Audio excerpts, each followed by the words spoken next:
एम्बुवेन जब पेशेंट को सीपीआर देते हैं उस समय ब्रीथ देने के काम में आता है, ठीक है। ये टंग को एयरवे की एग्जामिनेशन किया जाता है। ये लारिंगोस्कोप जिसमें स्कोप जुड़ा हो, उसका मतलब है कि कोई चीज एग्जामिन करने के लिए, देखने के लिए। तो इसमें ब्लेड्स लगी होती है, छोटी बड़ी होती हैं। बच्चा है तो छोटी ब्लेड लगी होगी। इसमें सेल लगते हैं, ठीक है। तो इससे सेल लगा के इसमें छोटा सा यहाँ पे बल्ब होता है, ये जल जाता है जैसे ही इसको आप, ये अभी डाउन है तो नहीं जलेगा, जैसे ही आप इसको अप करेंगे तो ये जलने लगेगा और आप उसको आराम से कोई भी चीज कर सकते हैं, देख सकते हैं।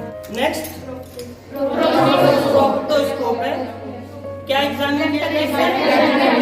रेक्टम किया जाता है। ये क्या है? ओरोफेरेंजियल एयरवे, इसको नॉर्मली एयरवे भी कहते हैं। इसको एयरवे को क्लीन, एयरवे को जैसे मान लीजिए आपके एयरवे में ऑब्स्ट्रक्शन आ गया हो, कोई पेशेंट फेरिंग्स में ऑब्स्ट्रक्शन आ गया तो सांस नहीं ले पा रहा, तो उसको एयरवे मेंटेन करने के लिए भी देते हैं। और दूसरा इसका यूज है कि इसको जो आपकी टंग है वो पलट के एपिग्लॉटिस को ना कवर कर ले, जिसकी वजह से जो ट्यूब है, ऑक्सीजन ट्यूब है, वो क्या हो जाएगी? क्लोज, बंद हो जाएगी, इसके लिए सांस नहीं ले पाएगी। इसलिए ये क्या है? चिटिल फॉर्सेप्स को हमेशा सोल्यूशन में करके रखा जाता है। बड़ी सी एक ट्रांसपेरेंट बॉटल होती है, उसमें सोल्यूशन सैवलॉन डाल के उसमें डिप करके हमेशा रखते हैं। कोई भी जो स्टेराइल आर्टिकल्स होते हैं उसको, जैसे मान लीजिए आपका स्टेराइल आर्टिकल है, आपको छूना नहीं है, आप इसको होल्ड कर सकते हैं। और दूसरी चीज, जब ड्रेसिंग के टाइम पे इसका यूज होता है, जो ड्रेसिंग पैड्स और जो गॉज पीसेस होती है उसको होल्ड करते हैं, ठीक है। ये क्या है? वो तो ठीक है, कौन सा बोलते हैं? रबड़ का है तो क्या बोलते हैं इसको? फॉलीज कहते हैं। ये शॉर्ट टाइम के लिए, जैसे कोई पेशेंट है 5-6 दिन के लिए लगाना है तो ठीक है। अगर जो लॉन्ग टर्म पेशेंट होते हैं, जैसे 20 से 30 दिन या लॉन्ग बेड रिटर्न जैसे पैरालाइज्ड पेशेंट होते हैं, उनको फिर सिलिकॉन कैथेटर लगाते हैं। ये फॉलीज कैथेटर है। डिफरेंट साइजेस में भी आता है अकॉर्डिंग टू द एज। ये है नॉर्मल ये क्या है? हैमर मतलब क्या होता है? हथौड़े लाइक स्ट्रक्चर होता है, इसको मसल्स का चेक करते हैं। ये क्या है?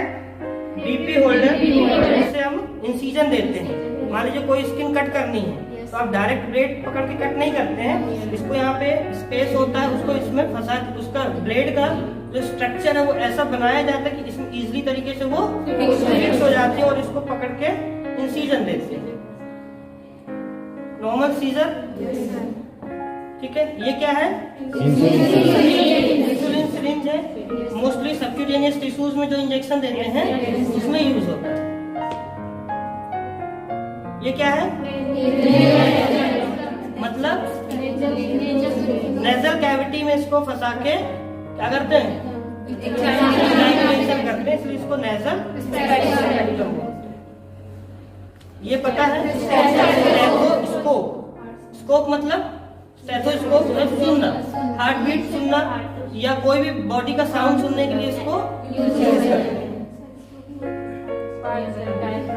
डायफ्राम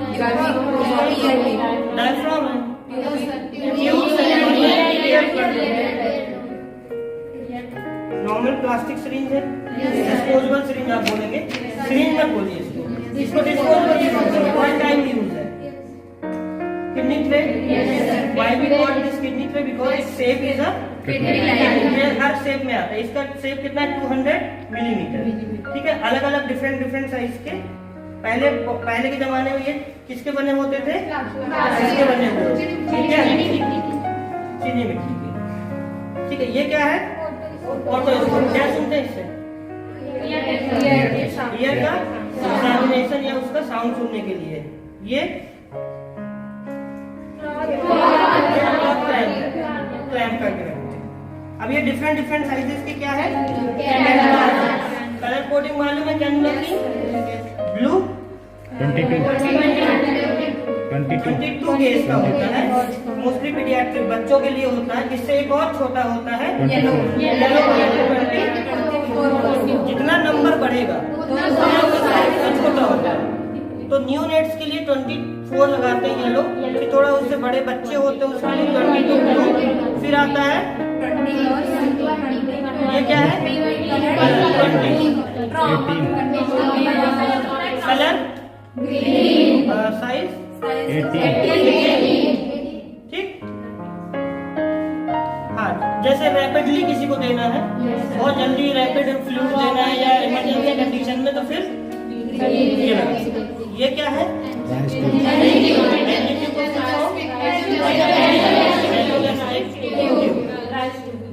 इसको राइस ट्यूब भी बोलते हैं। हाँ, ये क्या है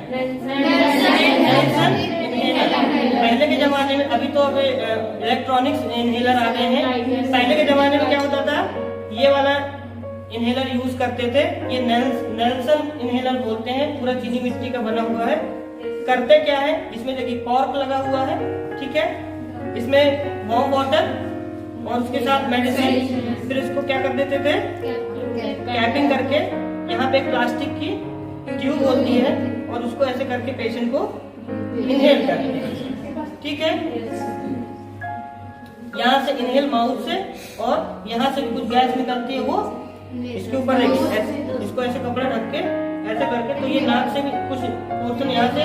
एक्चुअली में इसका बनने का तरीका इसलिए बनाया गया इसको ऐसा, क्योंकि जो एक्सेसिव वार्म होगा वो यहाँ से निकल जाएगा, बाकी आप यहाँ से इनहेल कर लेंगे। ये है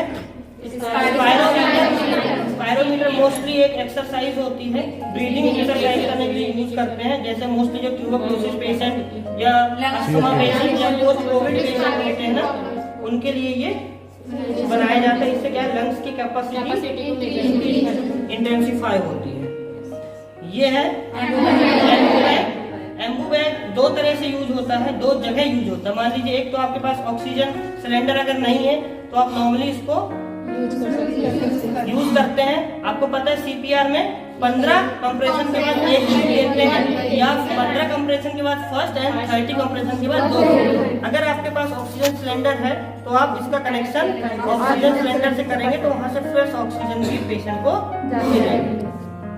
ये आप सबको पता है, पेपर बैग है। In case of kidney tray आपके पास अवेलेबल नहीं है, जैसे अगर आप कम्युनिटी विजिट में जाते हैं जहाँ पे आपके पास अगर इन केस नहीं है, तो you can make by the paper and we call this paper bag.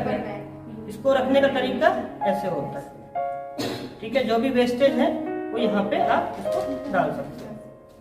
ये क्या है, मैनोमीटर। इसको हम बीपी मेजर करने के लिए यूज करते हैं। कितना होता है नॉर्मल बीपी? सबको यूज करना आता है ना? इसके लिए स्टेथोस्कोप की भी जरूरत होती है। ये रहा स्टेथोस्कोप, ठीक है। इसमें पेशेंट के आर्म्स में ये टक कर देते हैं, बांध देते हैं और इसको क्लोज करके पुश करते हैं, और फिर हार्ट बीट मतलब बीट सुनते हैं, पेशेंट की पल्स सुनते हैं कितना, उस हिसाब से हम बीपी चेक करते हैं। बहुत से लोग इसको बीपी ऑपरेटर्स कहते हैं, बट इसका एक्चुअल में नेम क्या है? ऊपर डायस्टोलिक, नीचे ऊपर सिस्टोलिक, ठीक।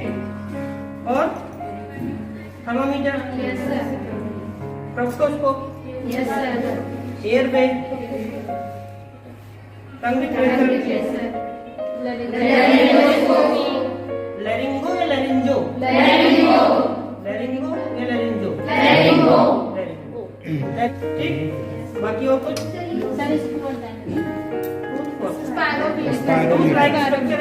टूथ फोर्स, ये सेल्स टिश्यूज को कनेक्ट करने की।